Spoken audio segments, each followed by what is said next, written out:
कार्यक्रम की पुण्यार्चक हैं श्रीमान सुरेश कुमार, ललिता देवी गोधा, अमित कल्पना गोधा, अनुपम डिम्पल गोधा, शगुन, अतिवीर, वीर, शुभ एवं समस्त गोधा परिवार। Alok agencies Tinsukia, Godha salt trading company Tinsukia, Assam.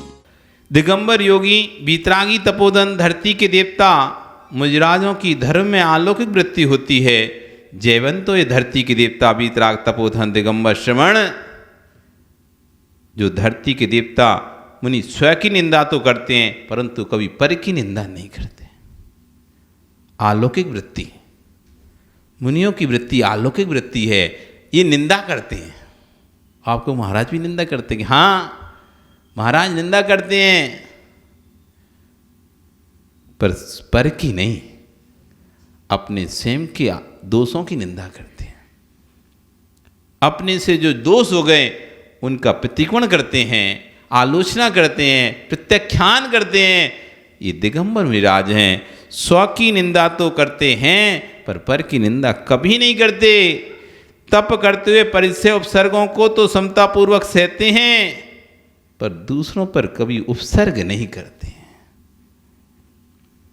उपसर्गों तो को स्वयं तो सहते हैं लेकिन कभी किसी पर उपसर्ग नहीं करते कि तुम इसको मार दो, इसने मेरे साथ ऐसा किया। स्वयं कि कोई भी कुछ भी कह के चला जाएगा, चुपचाप सहन कर लेंगे लेकिन किसी से नहीं कहेंगे तुम इसका हित करो। तो कह रहे हैं कि परिचय से उपसर्गों को स्वयं तो समतापूर्वक सहते हैं पर किसी पर उपसर्ग नहीं करते हैं। दिगंबर मुनि ध्यान अध्ययन में निरंतर रत रहते हैं, अंतरंग बहिरंग परिग्रह से विरक्त रहते हैं।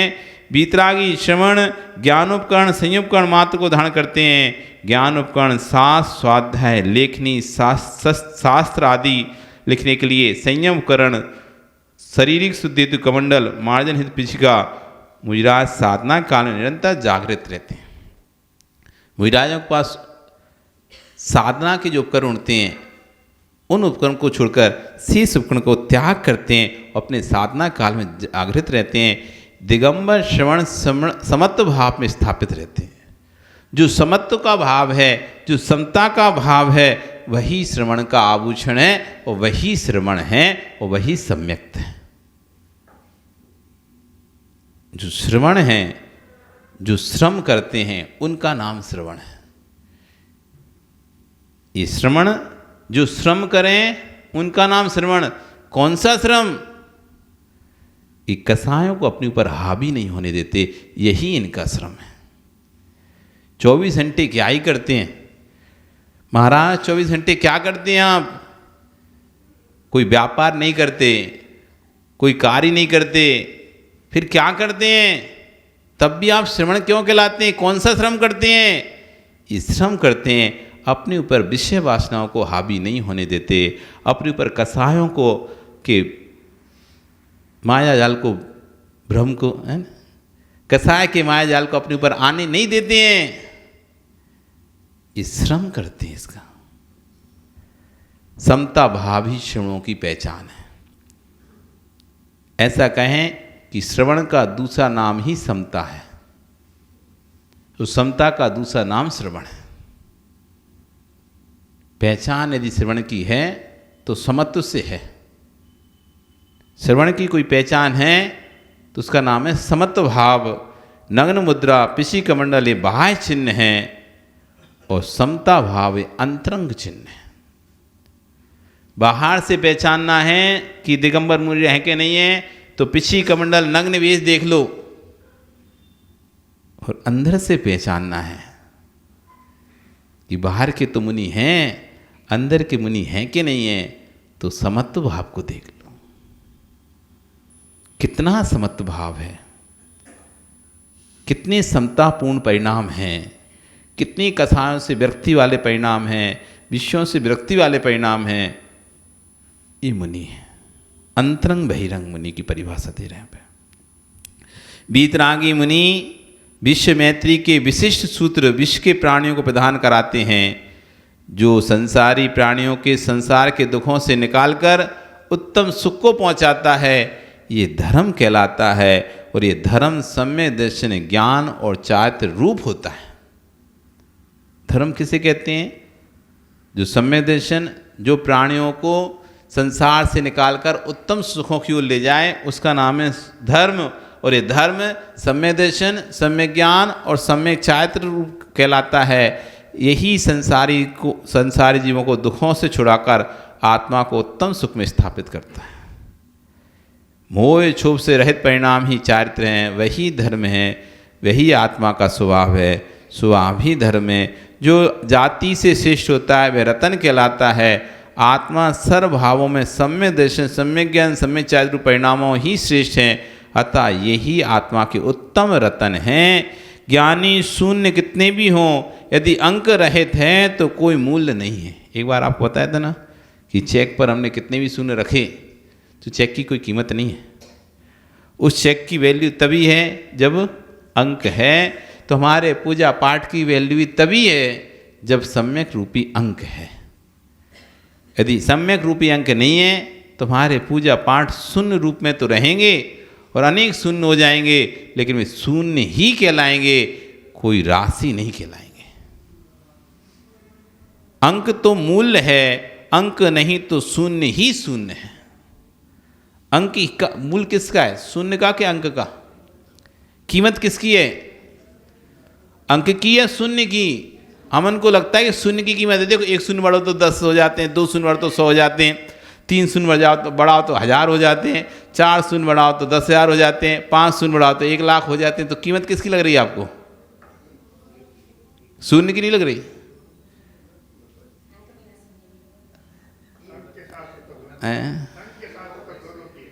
अंक के साथ हो तब दोनों की है। यदि अंक नहीं है तो शून्य की कोई कीमत नहीं है। यदि अंक है तो एक एक शून्य की 10 गुनी, 100 गुनी, 1000 गुनी, लाख गुनी, करोड़ गुनी कीमत होने लगती है। एक ही शून्य तो बढ़ता है। जो चीज लाख गुनी थी वो करोड़ गुनी हो जाती है। लाख सीधे करोड़ हो जाते एक शून्य बढ़ाने से। किसी को 1 लाख देना हो, तुम्हें क्या नाम भैया? जय कुमार जी। किसी को 1 लाख देना हो, बस एक शून्य बढ़ा दें तो कौन सी राशि ज़्यादा बड़ी हो गई? शून्य से बढ़ने हो गई। तो शून्य की कीमत है, शून्य की कीमत है, बहुत कीमत है शून्य की। लेकिन कब? जब अंक है तब। अंक नहीं है तो शून्य की कीमत नहीं है। ऐसी सम्यक सिद्धांत है, सम्यक दर्शन है तो ज्ञान चारित्र की कीमत है, तपस्या की कीमत है, आपके क्रियाकलापों की कीमत है। यदि सम्यक दर्शन नहीं है तो आपके किसी भी क्रियाकलाप की कीमत नहीं है। इसलिए श्रद्धान बहुत आवश्यक है। देव शास्त्र गुरु पर श्रद्धान बहुत आवश्यक है। और सिद्धांत तब आएगा जब आप अंतरंग से उनके प्रति समर्पित हो गए। 2 प्रकार से व्यक्ति नमस्कार करता है। एक तो लोक मर्यादा से नमस्कार कर रहा है, अभी सब कर रहे हैं, नहीं करेंगे तो लोग क्या कहेंगे, इसलिए सबके सामने नमस्कार कर रहा है। और ये अंतरंग श्रद्धा से भर के नमस्कार करता है। जो लोक से नमस्कार कर रहा है ना, उसका कल्याण नहीं हो रहा। जो अंतरंग श्रद्धा से भर के नमस्कार कर रहा है उसका नियम से कल्याण होगा। अंतरंग में श्रद्धा जब तक पैदा नहीं होगी, चाहे प्रभु के प्रति हो, चाहे गुरु के प्रति हो, चाहे किसी चीज के प्रति हो, कोई भी चीज कभी भी आपका कल्याण नहीं करेगी। साधु के हाथ से प्राप्त हुई एक छोटी सी वस्तु भी आप इस श्रद्धा भाव से ग्रहण करते हो। आचार्य के पास हम रहते थे, कभी सिर दर्द होता था, बहुत तेज सिर दर्द होता था। हम क्या आचार्य से यदि आहार के समय यदि उनको बोल दिया कि आचार्य सिर दर्द हो रहा है, आप कुछ करो। वहाँ कोई लौंग भी पड़ी होती थी ना, आचार्य छुटा के श्रावक को, लो ये महाराज को दे देना आहार में। और जैसे वो लौंग खाते थे सिर दर्द ठीक हो जाता। लौंग से सिर दर्द ठीक नहीं हुआ, वो उस लौंग से सिर दर्द ठीक नहीं हुआ। एक आस्था श्रद्धा थी, गुरु के हाथ से मिली ये वस्तु, नियम से मेरा कल्याण होगा। एक बार पंकज हमसे पूछ रहे थे कि महाराज जी इन कड़ों से, इन जो कड़े वगैरह जो मिलते हैं या मिले हैं या मौली बांधी जाती है, क्या उनसे पुण्य लगता है? उनसे कुछ होता है क्या? हमने कहा नहीं, उनसे कुछ नहीं होता, वो तो जड़ द्रव्य, उनसे क्या ही होगा, उनमें कोई शक्ति नहीं है। फिर ये क्यों देते हैं महाराज लोग? ये हमने उनको उत्तर दिया, ये इसलिए देते हैं जब जब तुम उसको देखो तो श्रद्धा से भरो, और जब श्रद्धा से भरोगे तो स्वतः ही तुम्हारे अंदर एक परिणमन होगा। वो परिणमन तुम्हें पुण्य का बंध कराएगा, वो पुण्य तुम्हें सारे कार्यों को कराएगा, सारे कार्य कराएगा। एक पिछी का छोटा सा पंख भी यदि आपके पास आ जाए ना, और श्रद्धा पूर्वक आ जाए, आप खुद उसमें अपने आप में परिवर्तन देखोगे।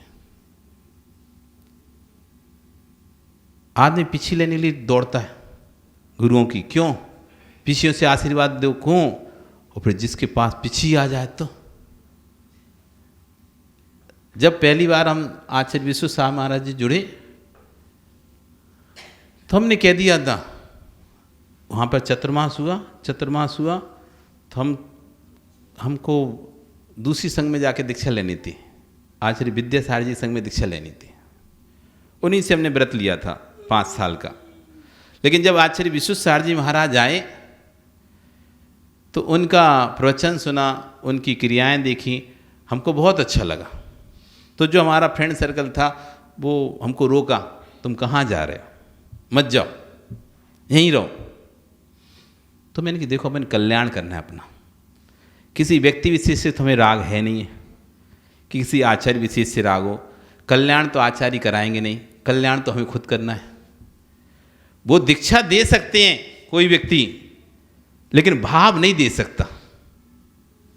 कोई व्यक्ति दीक्षा दे सकता है लेकिन दीक्षा के भाव नहीं दे सकता। वो भाव तुमको बनाने पड़ेंगे, और वो भाव जहां बनेंगे वहां कल्याण हो जाएगा। ऐसा तो है नहीं है कि अमुक नाम से ही कल्याण होगा, अमुक व्यक्तिगत दीक्षित व्यक्ति ही कल्याण करेगा। तो इसलिए हम तो जाते हैं, हमें अच्छा लग रहा है, और अभी हमारे भाव हो रहे हैं, क्योंकि भाव बड़े विचित्र हैं, एक क्षण में बनते हैं और अगले क्षण में बिगड़ जाते हैं। अभी यहीं बैठे बैठे पन्नालाल जी भाव बनते हैं और जैसी कुर्सी छोड़ेंगे फिर बिगड़ जाएंगे, फिर वही आ जाएंगे माया मोह माया वाले भ्रम वाले। और जब तक कुर्सी बैठेंगे तब तक हाँ सही है बात महाराज जी, सही है बात, और जैसी कुर्सी छोड़े सब भ्रम है महाराज, खत्म। हम के हमारे भाव बनते हैं, हमको तो पहुंच जाना है इनके पास। हम पहुंचे, धीरे धीरे अध्ययन किया, पढ़ाई की, साथ में रहे, देखा, और अब मन था कि अपन को दीक्षा लेनी है। पिछी परिवर्तन का समय आया, अब हमने फार्म भर दिया। अब फार्म भी बड़ा चालाकी से होशियारी से भरा कि बोल दिया अच्छा सी पिछी चाहिए।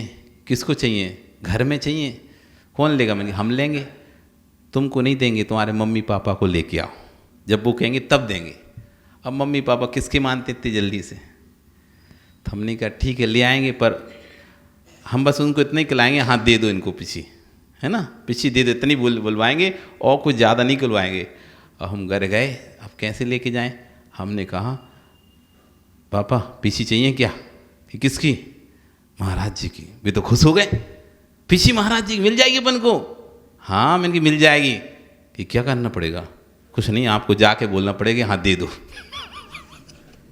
इतना बोलना पड़ेगा, पिछी दे दो, बाकी कम बात है कि फार्म तो सब हाथों से इतना बोलना कि पिछी दे दो। आप तो हम तैयार हैं, पिछी के लिए हम तैयार हैं, आप पिछी दे दो। और हम उधर कह के आए थे गुरु जी से, हम इतना ही कलवाएंगे, पिछी दे दो, आप समझ जाना वो हमारे लिए बोल रहे हैं। अब हम लेके गए उन्हें, कब लेके गए? जब वो गुरु जी का मौन, अब ये बोल ना पाए, है ना, तो मौन हो गया। हम ले गए, गुरु जी पापा जी आए, बोल रहे हैं कि हाँ पिछी दे दो। तो उन्होंने बोला हाँ दे दो दे दो अब किसको दे दो ये नहीं पता, खुद को दे दो कि हमको दे दो। हम बोल के आए थे कि आपको दिलाएंगे, मतलब अपने घर में आएगा आप, तो वो सोचेगी मुझे मिलेगा। और पिछी जैसी चीज़ तो बहुत, मतलब कहते हैं कि सबसे महत्वपूर्ण चीज़ है जीवन में। यदि आप नई पीछी अपन स्वयं मुनि नहीं बन पा रहे तो मुनियों की पीछी भी यदि तुमने ले लिया तो नियम से किसी ना किसी भव में तुम जरूर मुनि बन जाओगे।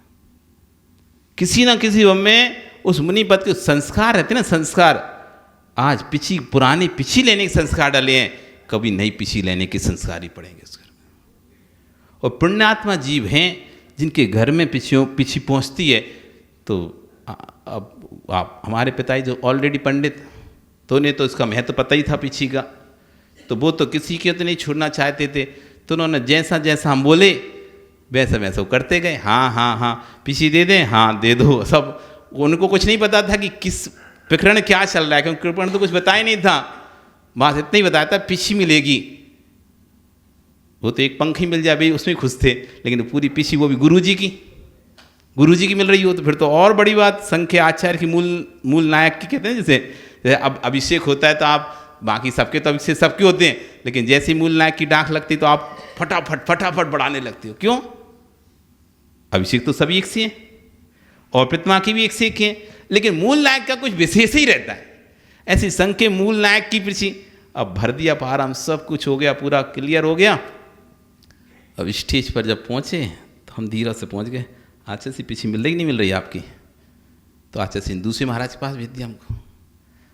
उन्होंने हमसे प्यार से कहा देखो ऐसा ये पीछी तो हम अध्यक्ष को दे दे रहे हैं, तुमको दूसरे महाराज की पीछे दे रहे हैं। हमारे तो कलेजे पे ऐसा वो आ गया, अरे इतनी मेहनत करी काहे को हमने, सिर्फ गुरुजी की पीछी लेने के लिए इतनी मेहनत करी और आप कह रहे इधर उधर की दे दे रहे। नहीं नहीं हमें तो वो ही चाहिए, नहीं तो हमें पीछी नहीं चाहिए, और फार्म वापस कर दो तुम तो, हमें पीछी नहीं चाहिए। नहीं कि हमारे फार्म में कोई कमी हो तो बताओ, उसको पूरा करते हैं। जिसको आप पीछी देने वाले हैं क्या वो साथ में जाएगा? जिसको आप पीछी देने वाले हैं क्या वो ऐसा करेगा? नहीं करेगा ना। हम इतनी सेवा कर रहे हैं तो उसका प्रतिफल तो हमें गुरुजी की पीछे मिलना ही चाहिए, इसलिए हमें तो गुरुजी की पीछे चाहिए। और जैसे हमने बोला तो तुरंत कान में आचार्य पहुंची, तो आचार्य बुलाए महाराज जी के इधर आओ, नाम काटो उस व्यक्ति का, इनका नाम लिखो महावीर का, पीछी इसी को ही देंगे अब। और जैसे वो पीछी मिली बाद में सब हक्का बक्का रह गए कि हमको कैसे मिल गई। और उसका प्रभाव ऐसा रहा कि मोक्ष मार्ग पर सरलता से आगे बढ़ते गए। संयम का उपकरण जो साधु अपने पास रखता है, ऐसे संयम का उपकरण को प्राप्त होना बड़ा बिरला है, बिरले जीवों को मिलता है। आचार्य मुनि यहाँ पर कह रहे हैं कि सम्यक के साधनों के निकट पहुंचो। यदि सम्यक दर्शन प्राप्त करना है तो सम्यक के साधनों के निकट पहुंचो।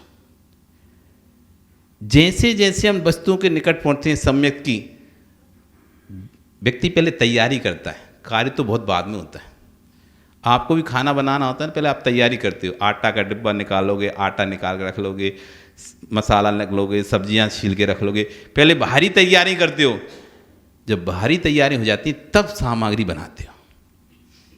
ऐसी अपना कल्याण करना है, सम्यक दर्शन को प्राप्त करना है तो पहले सम्यक के साधनों के निकट पहुंचना पड़ेगा, तैयारी करना पड़ेगी। वास्तव में यदि ऐसा लगता है कि इस पर्याय में नहीं तो किसी पर्याय मेरा कल्याण